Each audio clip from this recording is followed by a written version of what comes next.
అధ్యక్ష మా డిమాండు ఏదైతే డిఐసి మీద ఉందో దాని మీద చర్చ జరగాలన్నాం. నేను ఒక విషయాన్ని తమ దృష్టి తీసుకొస్తాను.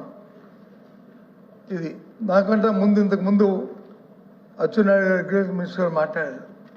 ఆయన మాట్లాడిన భాషను ఒకసారి చూడండి. ఆయన మాట్లాడుతూ బొత్స సత్యనారాయణ గారు దద్దమ్మ మనిషి మనిషి మనిషి మనిషి మనిషి మనిషి అధ్యక్ష అధ్యక్ష అధ్యక్ష అధ్యక్ష అధ్యక్ష మనిషి మనిషి మనిషి పెరిగితే బుద్ధి రాదు.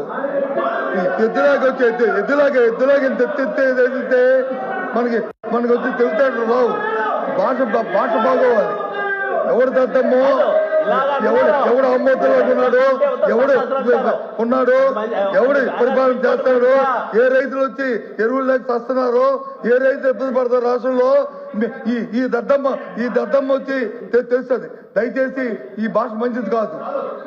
ఈ సభలో శాసనసభలో మంచిది కాదు. ఆ వర్డ్స్ విత్డ్రా చేయండి. ఏంటి ఇలాంటి భాషలు ఆడడానికి గౌరవంగా మాట్లాడి నేర్చుకోండి. డిఎస్సీ మీద మాకు జరగాలి.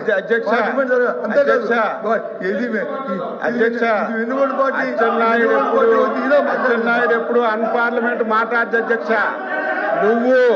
మీరు గత ప్రభుత్వంలో విద్యాశాఖ మంత్రిగా ఉండి 5 సంవత్సరాలు